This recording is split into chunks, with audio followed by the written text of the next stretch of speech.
We're checking everybody. A little bit of breaking news here. We kind of called this about an hour ago when we were doing our Steve Sarkisian reaction from Big 12 Media Day, but a little bit of breaking news on the recruiting front for the Texas Longhorns as commitment number 14 comes into the fray. Lafayette, Louisiana defensive end Melvin Hills, after what can only be described as a lengthy announcement ceremony.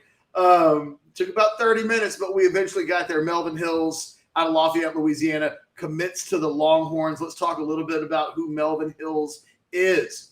Rivals.com has Melvin Hills rated the highest of anybody in the industry as a 5.7 high 3-star. He's the number 8 player in Louisiana.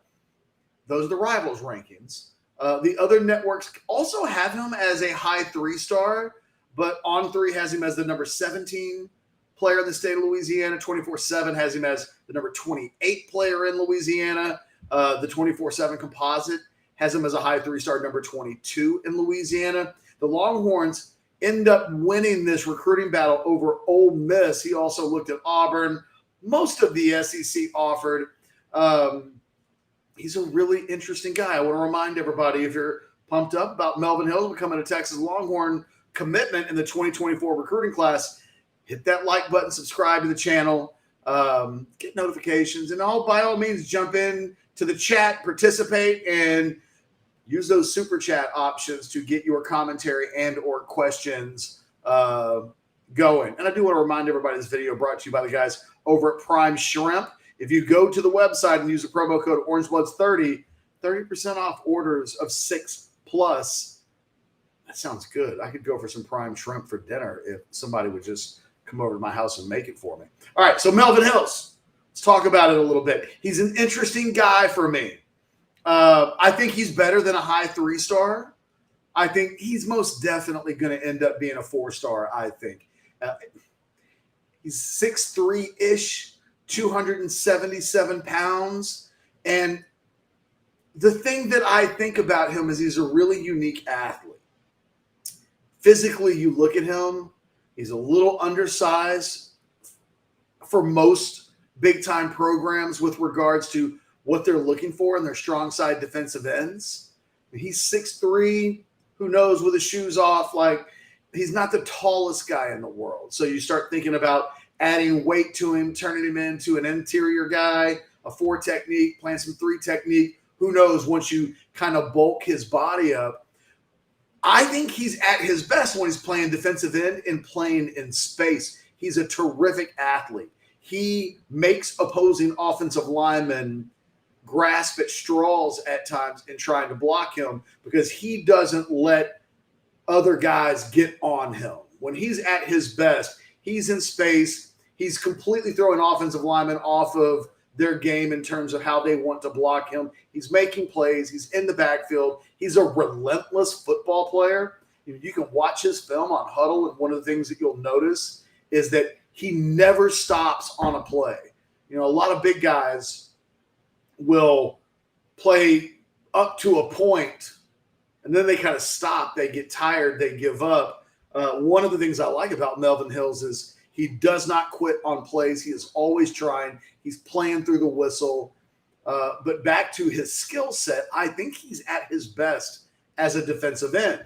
But as a defensive end, he's kind of a 3-star body and a 4-star game with a 3-star body. As a defensive tackle, the thing I don't know a lot about Melvin Hills is I think he's at his best when he's in space and going up against offensive linemen and creating havoc. It'll be interesting to see how he potentially adjusts to changing his game where he's at his best when he's physically engaging with offensive linemen. That's not to say that he can't, that that's not part of what he's capable of doing. But when you watch Melvin Hills closely, I think you'll see him line up at some 5 technique and some 4 technique. He's at his best when he's at a 5 technique, oftentimes standing up in a 2-point stance. And really, he's a handful to block. There aren't a lot of guys that weigh 275 pounds that can do what he can do as a defensive lineman. He just comes in a unique physical package. In fact, over at orangebloods.com, the player comparison that I made with him, he's a little Malcolm Roach-ish, which Malcolm Roach ends up being from Louisiana and a guy that was a really good player for Texas, has played in the NFL. Certainly, if you can get that out of Melvin Hills, this would be a major, major success story. By the way, a couple of things on his announcement video. It reminded me of this thing that so if you didn't see it, if you missed the announcement video, there was about 25 minutes of buildup in the conversation. His coach spoke, and a friend of his spoke, and his mom spoke, and there was another guy that spoke that I don't know quite who he was. And people were kind of telling stories, and it kind of reminds me of this thing that my wife's family does, where anytime anybody has a birthday or just anything, like everybody in the family just talks and goes around the table and talks about the person. And even if we're at a restaurant, they'll do it. And sometimes it'll take like a good hour. I kind of felt like I was at a family event a little bit. But good for them. They really made it a ceremony about love. There certainly was nothing but compassion and love expressed towards each other. I enjoyed the story by one of his friends about him, Melvin, and Uncle Chocolate. That happened. I just wish I knew somebody who was named Uncle Chocolate. It was really interesting, though, to hear people talk about Melvin Hills, his coach talking about what a phenomenal young man that he is, and that you take away football and it's the human being part of Melvin Hills that he likes the most, that he's most proud of. And, I think I thought it was nice. It took a while to get there, but in retrospect, the 30 minutes of build-up was really nice to hear people who obviously really care about him talk about why they care about him. And if you had a chance to watch it, you get the sense that Texas is getting a real quality young man to go along with the football side of things. A little bit of got a super chat question from Trey. By the way, get your super chat comments in. I absolutely will get to them while we're doing the show today. Is this why Jackson is trending to Oklahoma? There are no accidents in life. I think that is this why? Melvin Hills has been leaning to Texas for a while. Even coming out of his official visit, the sense was that he was a silent commit, and that it's taken a couple of weeks coming out of the unofficial visit to get to a commitment. I mean, he's been chalked up as a guy that's a part of this class for weeks now. Weeks. There's nobody that Texas is recruiting that didn't, certainly at the position that he's going to be at. Everybody knows that Melvin Hills is going to be a Longhorn. Jackson's been a hard guy, completely pinned down. So we'll see where that one goes. Is it the reason why that's happening? I wouldn't say that, but there are no accidents. And Melvin Hills, like I said, this isn't a surprise for anybody inside the industry, anybody that knows any of these guys. They all talk. Melvin Hills to Texas has been a thing for a number of weeks now. And today was, the finishing cherry on top of the commitment Sunday, if you will. But it's been weeks in the making. Let's see. Jason says he works with people that have kids at LCA, and they swore he was going to LSU, but they wouldn't bet on it today. Got him. Yeah, I don't know what that's about. I mean, I'm telling you, Melvin Hills to Texas, certainly on his official visit, there was a lot of conversation coming out in the grapevine from people who were around the players, some of the players that were around, and when I say players, guys that were taking visits along with Melvin Hills. Like, there was an incredibly strong sense that he had either committed to Texas or he was going to commit to Texas, or by the end of his visit, he had committed to Texas. And then it was like, again, a matter for a lot of these guys then decide they want to make announcements on the 4th of July. They want to do it on their birthday. They want to do it on their mom's birthday. There's all kinds of reasons for why guys pick these particular dates, even though privately the coaching staff has known Melvin Hills has been chalked up as a guy coming to this Texas recruiting class for at least a month now. And so, the impact of that certainly permeates throughout the rest of the position group. That's like, okay, well, Texas has him in this recruiting class. What does that mean in terms of numbers? I think that's one of, not just for the defensive end position, I think one of the real interesting stories about this Texas recruiting class is that a month ago they were sitting at 3.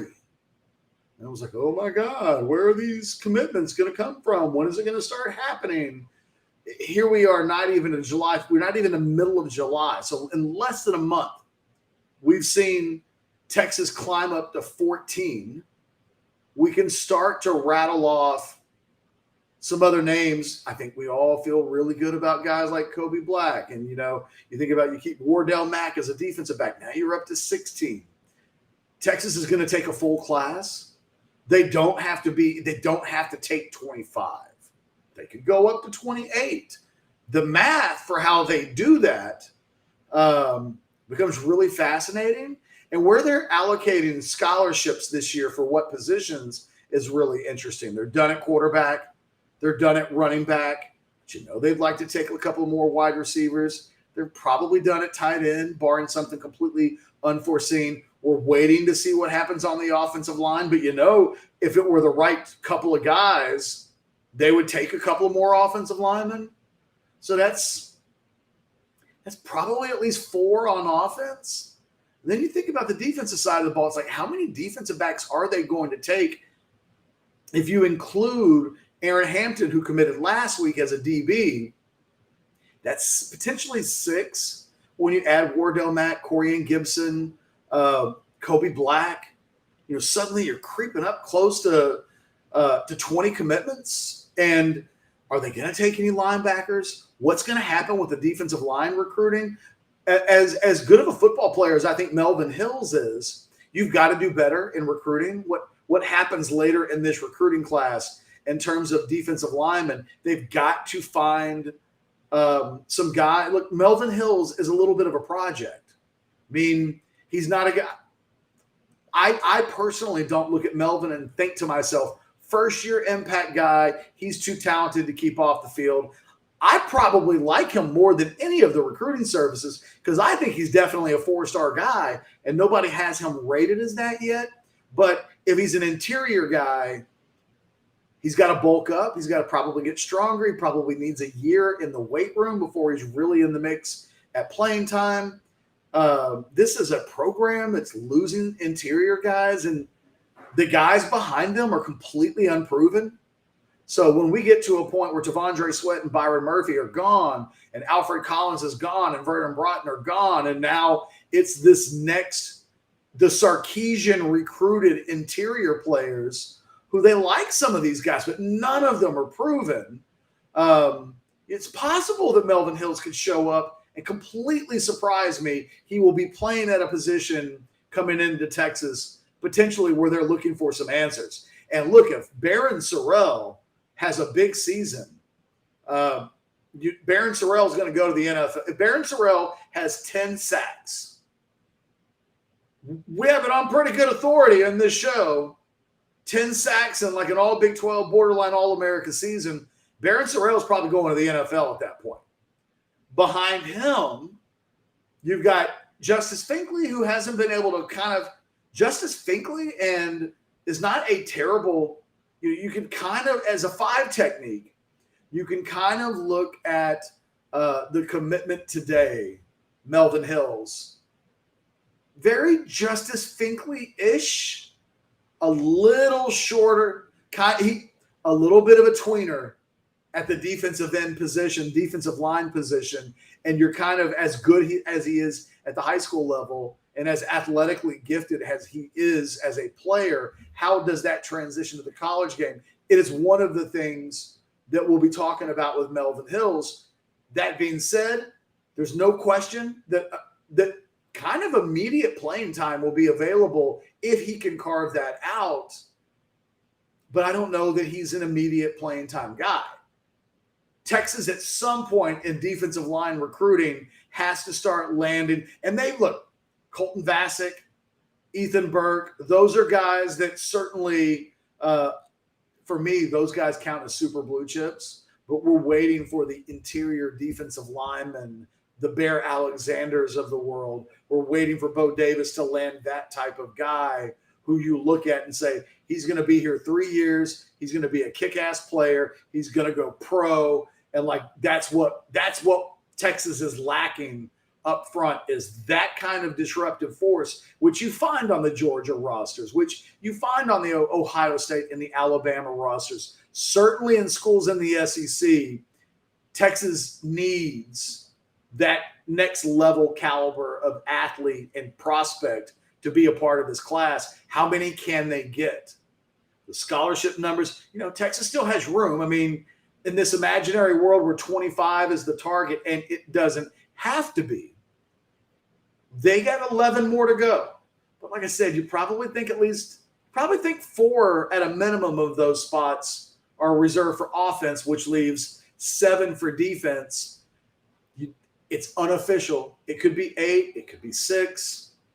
I wonder how many guys they take, how many defensive backs they take, and how restrictive it is in terms of being able to go into the market in the portal and bring in next year's A.D. Mitchell, to bring in a couple of guys that make your team better, the Terrell Carters of the world. You think about Texas needed a punter this year, so they were able to go and get, a guy that's been a 4-year player in the Pac-12. You want to leave yourself some room. You look at, they're at 85 right now. God, I need to pull up the scholarship board. Blake, if you have that in front of you, how many departing seniors does Texas have? I know I'm putting you on the spot. I know Alex asked about that information literally earlier today. It might be in our Slack channel. I just wanted, for the sake of this conversation, I wanted to paint as good of a picture as I can in terms of what to keep an eye on from now until signing day. Yeah, that's what I thought. So Texas has 15 seniors, right? They're not going to have any problems getting to 25. They're sitting at 85 now. So 15 seniors gives them 15 spots to work with. You know that Texas is going to have a few, Quinn Ewers, Xavier Worthy, and Jatavian Sanders. You're thinking all of those guys will depart early. So that gets you up to 18. So hitting 25 isn't going to be a problem when you look at the normal number of guys that create attrition. Texas hits double digits on the average every single season for pretty much the last 20 years. So you can almost guarantee you're going to lose 10 guys. So Texas, weirdly, even though they don't have a huge senior class, they'll have the numbers to be able to get a full high school class. Will Sark go beyond that, though? Sark loves the high school prospect. He loves the high school prospect way more than he loves the portal prospect. Would he extend it out to 28? Like, just how much attrition will occur and just how greedy will they want to be on the high school front? We're waiting on a bunch of difference makers. They don't have technically any super blues in this recruiting class yet, but we know that a lot of big-time guys are about to start making decisions. And as those come, the real quality in this recruiting class is going to take off at levels that will put the Longhorns in a position, depending on who they take, how many guys they land. You can see them anywhere in between, I think, a top 5 class and maybe – I don't think they're going to drift any further than 8th this year, unless some of the guys that we think are trending heavily towards them, a la a Colin Simmons, a Kobe Black, a Wardell Mack, at this point, maybe even a Ryan Wingo. If you start closing on all 4 of those guys, especially, I'm kind of already counting the first 3 that I mentioned. But if you're getting if you're closing on a Ryan Wingo, that extra 5-star juice Guys like that are just worth their weight in gold. It changes the profile potentially of this recruiting class. Yeah, Justin, I appreciate it. He dropped a like. Everybody else drop a like. The Longhorns just picked up an out-of-state commitment. Hey, one of the things about this commitment from Melvin Hills that shouldn't be understated, underrated, completely forgotten. It's important for Texas to continue to put up roots in the state of Louisiana. They view that state as a really critical component to what they want to do every single year in recruiting. And, when people say things like, I tend to think if you're going to take a low 4-star, high 3-star type guy, there needs to be some extra purpose to it. Either you think you will stand on the table and say, I think that guy is completely underrated and he's going to be an NFL player under my watch. Unless you feel that strongly about a guy and he's just a really good prospect, there's got to be something else about it that makes it valuable. I'm not a big believer that you go out of state because, my God, if you could take an East Texas kid or a Metroplex kid or somebody from the greater Houston area and you're putting flagpoles in these areas, you're investing in your future. You're investing in future recruiting years when you need to go into those areas and be impactful. You need to have guys on your roster that are from those areas. It's one of the reasons why, every time that they get a kid like Junior Angelau, right? And suddenly it's like, okay, well, for kids with his religion, that are Mormons, and Texas has been recruiting kids that, are Mormon. You want to, if you're going to do that, having roots, having established yourself as a place where kids with that profile can have success, it's really important. And in this case, Melvin Hills being from Lafayette, Louisiana, flagpole, Louisiana, 1 year before Texas goes into the SEC, it is an underrated piece of the value in landing this Melvin Hills commitment. Rivals thinks he's a top 10 kid in the state of Louisiana. I haven't looked at all of the kids in the state of Louisiana. I don't feel like I can make a qualified, he's a top 10 kid in the state. I can't say that. I have not watched enough of the kids in Louisiana to have that solid of an opinion yet. But my instincts in watching him play is that he is a top 25-ish player. If he were in the state of Texas, I think he's somewhere between like 25, 35, something like that. That probably equates in the state of Louisiana to borderline top 10. You're going to take a top 10 Louisiana kid if he's available every year. Louisiana is so ripe with talent. They're not near their ceilings as players. They don't have the weight rooms and the coaching staffs that you often see in the state of Texas, where when guys are 17 and 8 years old, they've reached their capacity as players. That won't be Melvin Hills. Melvin Hills will come in here as a guy that is only starting to scratch the surface of how good he can be. Can he stay healthy? Can he be patient? If it takes Melvin Hills 2 or 3 years to develop into a college force, can he be patient enough to allow that to happen? It is one of the challenges that college coaches have now in college football, is taking a guy with a profile that says needs a few years to develop. And so many times these guys get into year 2, and if they're not on the field, they are out of here. And it is just part of college football in 2023, moving on into the future years of 24 and 2025.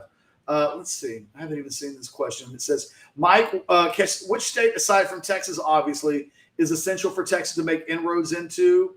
Mike, that's a great question. Louisiana is absolutely 1A on my list. 1B is California. And not the entire state of California, but man, if you're setting up roots at John Bosco, De La Salle, Long Beach Poly, all of the areas that really matter and where I mean, there are guys at De La Salle and John Bosco right now going into 25, 26, 27. Texas already knows those are schools that they're going to want to be in, that those are areas that they're going to return back to. So Louisiana and these pockets of California for sure. I think after that, Arizona has become a state where you can see Texas thinks it can win there. Texas has won there with Bijan, right? So they very recently pulled a 5-star out of Arizona and have had a lot of success. We've seen them go back there this year. They pick up a commitment from Santana Wilson, who I love. They get Christian Clark, who I love. Now, love those guys as talents. For me, Christian Clark is a super blue chip, and I think Santana Wilson's, he's really good. I think Santana Wilson's one of the best 3 commitments in this class as things stand. Those 3 states really matter. Everything else, if you could do that, if you're Texas, seriously, and you're winning in Texas and you're winning in California, Louisiana, and Arizona, everything else is cherry on top of a sundae. And if you can go into Orlando, and it's like that's a city that we're doing really well with CJ Baxter and the other players that they've recruited out of that area recently. You keep going back there. I think Orlando is a tier below the states that I mentioned, but you're going into Orlando, you're going into Florida. You've seen Texas go into New Jersey. You've seen Texas. They're going into a lot of states. But if every year, year in and year out, Texas can be competitive, obviously in Texas, they have to win there. But if you see them pulling 2 or 3 of the top 10 level kids out of California, Arizona, and Louisiana every single year, which is absolutely doable, those areas might end up making up of about 25, 30% of the roster, maybe a little bit less. But I'm thinking, if you're pulling in 6 kids from just as a ballpark from those areas on an annual basis, 6 kids over 4 cycles is 24 kids. That's about 30%. So I think those are the major areas. I think everything else is found money. It is super. Ryan Wingo, Texas is not going to be going into St. Louis every single year and killing it in St. Louis. Now, I might be wrong, but Ryan Wingo could be a little bit of a one-off. But man, if those are the one-offs that you're winning, you go into St. Louis, Missouri, and you pick the best player in the state of Missouri, and you pluck him over to your commitment list. That's give your position coaches raises type of stuff if you pull that off. But I really think the main areas that Texas needs to be putting up flagpoles are the ones that we've discussed. Just to follow that up, Montana asks, is there a chance we get Micah Hudson and Ryan Wingo? Yeah. But Micah Hudson has not committed to Texas Tech yet. This thing is already drawn out longer than I think a lot of us thought that it would. Back in June, I thought there was talk that Micah Hudson didn't commit the week of the state 7-on-7 tournament. So going back into the June, second to last week of June, that he didn't want to commit going into that weekend. I guess the weekend of the 25th, because he didn't want to overshadow 7-on-7 tournament in College Station. So there was this thought that, okay, well, when that's over with, the commitment from Micah Hudson's coming down the pike. And it could happen tonight, right? I mean, Micah Hudson to Texas Tech as a commitment could happen at any time, but it hasn't happened yet. And Micah Hudson has told our Jason Sukamel of Orangebloods.com in person back at the state 7-on-7 tournament that he absolutely expects to take another visit to Texas. So unless he's lying, he will visit Texas again. It's one of the things we talk about with Colin Simmons as well, though. Colin Simmons has a trip on the books. It's technically scheduled for Texas A&M at the end of this month. Will he take it? Will he be committed before then? There were people who thought he might. I had people who thought Colin Simmons might commit this week a couple of weeks ago. And then last week they were like, no, the timeline might be better off more towards August than July. It might be because Colin Simmons is going to take a visit to Texas A&M, and he wants to take that visit, and he doesn't want to commit and then take that visit. So, but as it relates to Micah Hudson, I don't think that book's going to be closed until we get to November. And as it relates to Ryan Wingo, I haven't put in a future cast for Ryan Wingo, but to see some of the future casts and crystal balls start to come their way, Texas's way, is interesting. I think there's a long way to go in his recruitment, but there's no way to ignore the fact that Texas is trending really well with Ryan Wingo. It's not trending really well with Micah Hudson, but I think there's a long way to go left in his recruitment. Montana asks a follow-up question. Montana, you're asking a lot of these questions. You guys don't ignore that super chat. I'm sitting there. What have we gone? I've already gone 31 minutes straight without taking a breath, without taking a drink of water. Tip the dealer. Help Blake out. We had to sit through 30 minutes of that announcement. Maybe send us a super chat or two. Montana says possibly a top 3 class if we get both wide receiver. Maybe. Look, Montana, I can't stress this enough. Forget about what the class is ranked, okay? Forget about it. Because what I'm about to tell you is more important than the team ranking that they have. If this class ends with Texas having 6 or 7 super blue chips in it, and then 3 or 4 more guys that are kind of fringe super blue chips. So what am I talking about? They can get 6 or 7 guys like they did a season ago in the 2023 recruiting class. If you're getting 6 or 7 guys that are national top 60 guys, the Kobe Blacks, the Wingos, the Simmons, the Hudsons, right? The Corian Gibson's a borderline guy. He's one of these other guys that I'm kind of talking about, that if you can get 3 or 4 of those on top of these super blue chips, that's what matters.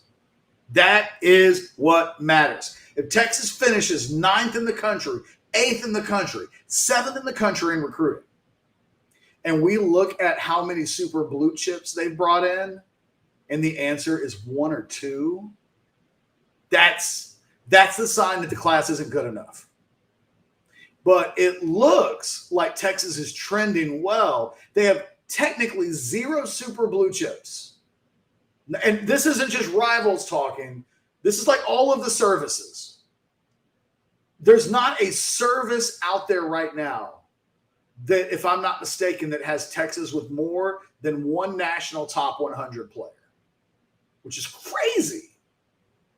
But they're coming. They're coming. Texas has, I think 4 or 5, 5.9 mid 4-star guys right now. Those are the guys I'm talking about as kind of being borderline.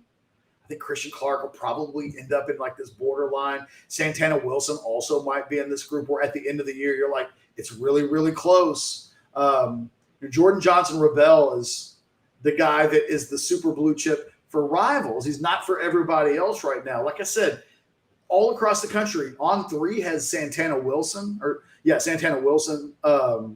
ranked really high. So, and I agree with him. I think the kid's spectacular. I really love that kid. I think he's a borderline guy. I'm not completely convinced that he's a national top 50-ish player, but man, he's not that far away either. And so if Texas can get 6 or 7 super blue chips, 3 or 4 more guys that we could argue about whether or not they belong in that category, I don't care what the team ranking is at that point. That's how you should view it as well. If they're 20th in the country, but they got all the super blue chips, great.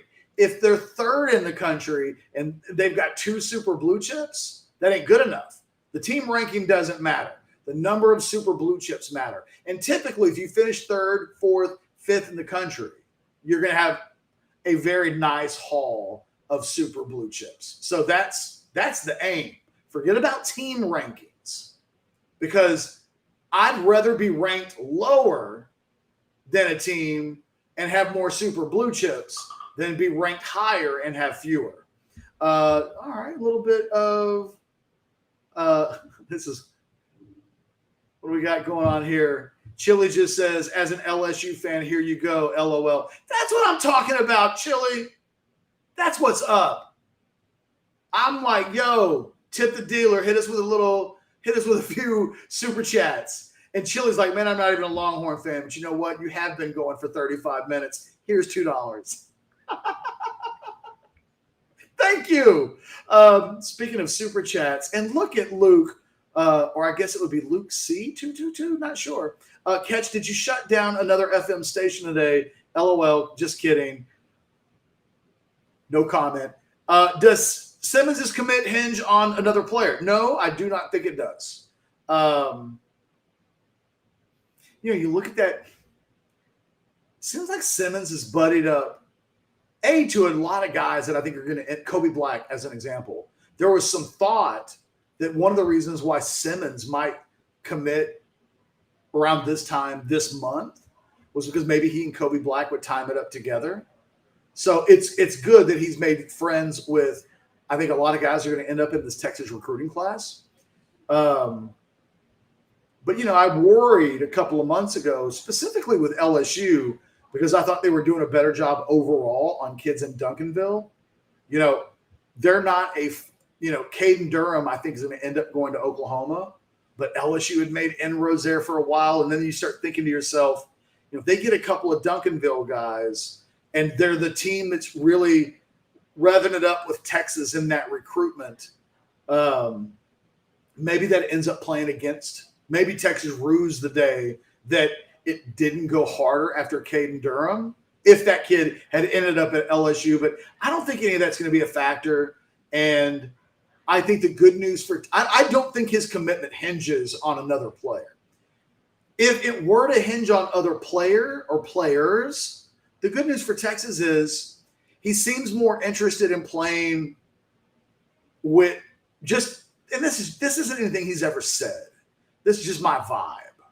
But he seems like he's really vibing with some other commitments that aren't from Duncanville more than he's looking to team up and go with the Caden Durhams of the world to the same school. So, no, I don't think his commit hinges on another player.